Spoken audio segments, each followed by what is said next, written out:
What's going on, guys? Today I'm going to show you guys how to change fuel filters in your 2.8 liter Duramax powered Chevy Colorado or GMC Canyon. Realistically, it's easier than even changing the oil. Alright guys, so to change these fuel filters out, they're located just in front of the fuel tank.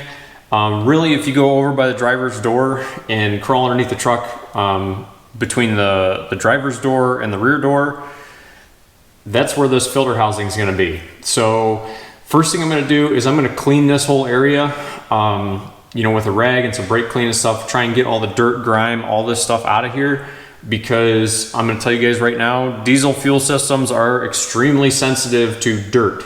That's why there's two filters in here. I realize the likelihood of dirt falling up into the cavity is pretty much zero, but it's a good habit to get into, whether you're working on, a Chevy, a Ford, a Dodge, John Deere tractor. Really doesn't matter. Clean this whole area before you go pulling these filters out.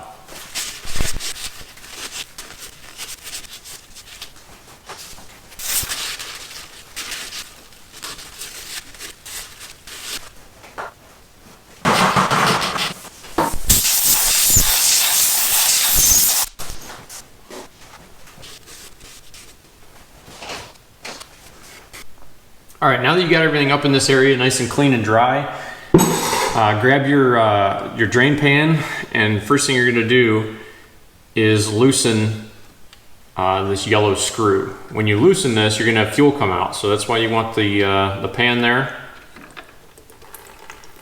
Let that sit there and drain until it stops draining fuel, and then we can pull the filters out.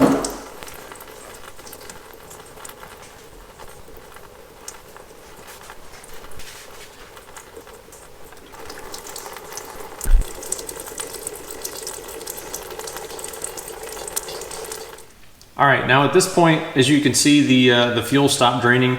So you're gonna go ahead and put the yellow plug back in.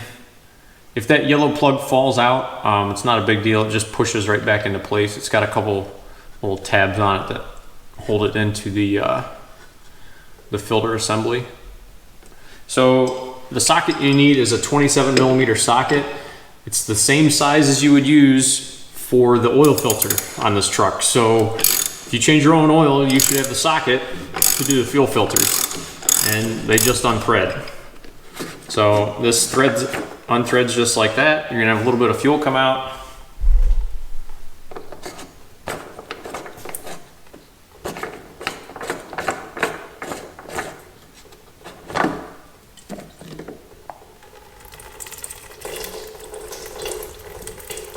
And there you go.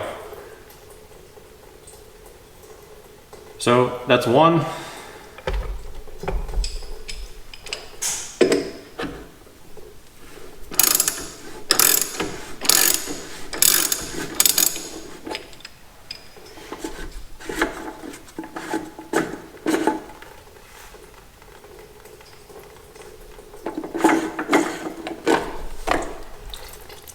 There you go, there's the other.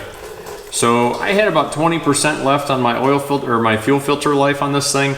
So I'll show you guys here in a second compared to a new one. Definitely dirty. So as far as the filters that I'm going to be using, guys, I'm going straight to GM. I really don't screw around when it comes to diesel fuel filters. Get them right from the OEM source. I don't care, what vehicle you're dealing with. Diesel fuel filters are not the place to save money. When you start looking at the replacement cost of some of the components that you're dealing with in this diesel fuel system, I'll give you a quick example. Let's say you use an aftermarket filter, it doesn't filter correctly, you get contaminants in the high pressure pump, it takes out the high pressure pump.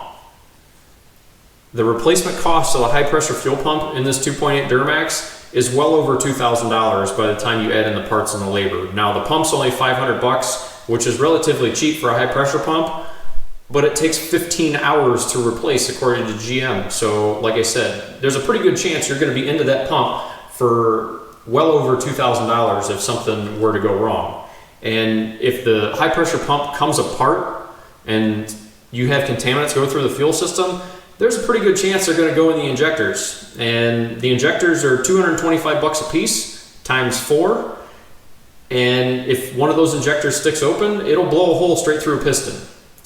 Trust me, it'll happen. So I'm telling you guys, I'm not trying to be overly dramatic with this, but for $4 or $8 or whatever it is, the cost between an aftermarket fuel filter and the GM one, I'm telling you guys, just buy the GM one, because if you have to dive into the fuel system and start replacing stuff, it gets real expensive real quick. So when you go to put this back together, put a little bit of, I just put motor oil. You could use the old diesel fuel or whatever just to lubricate the O-ring on this thing. And then, push it up into place.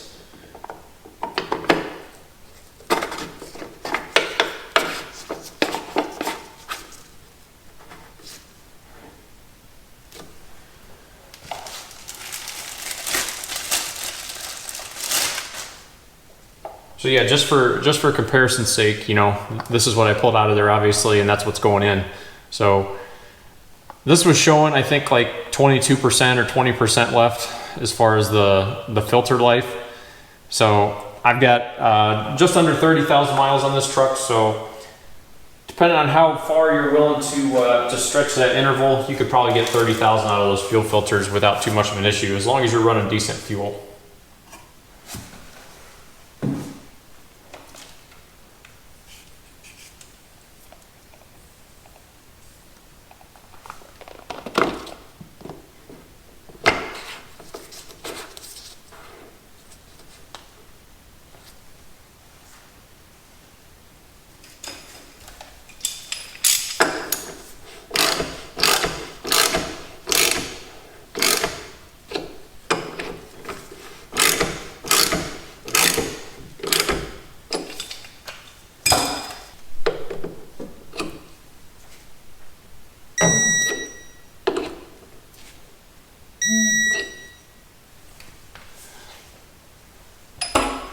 So there you go. The yellow drain is tight, filters are tight.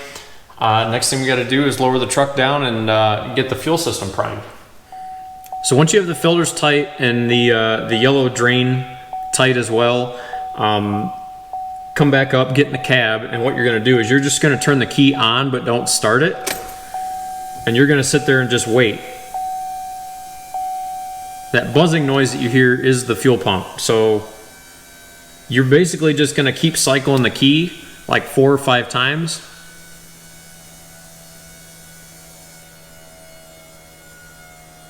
And what that's going to do is that's going to get all the air out of the system.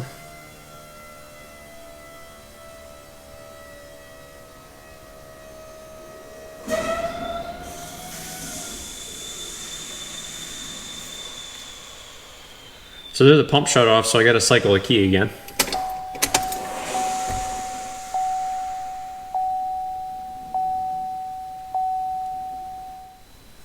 All right, so after you get the fuel system primed, come down to your fuel filter life down here in the information center and just hold the check mark. And there, it's reset to 100, just like doing the oil life. It's basically the exact same way. So now I'm going to fire up the truck.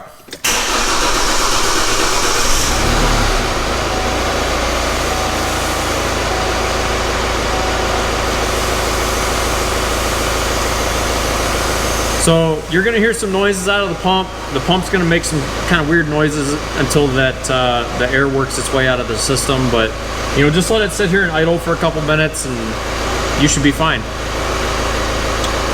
As always, guys, I'll have links in the description to the filters, the torque wrenches, the gloves, that sort of stuff, anything you would need to get this job done. As always, guys, if you guys like the video, hit like. If you want to see more content, go down and hit subscribe. Thanks for watching, guys.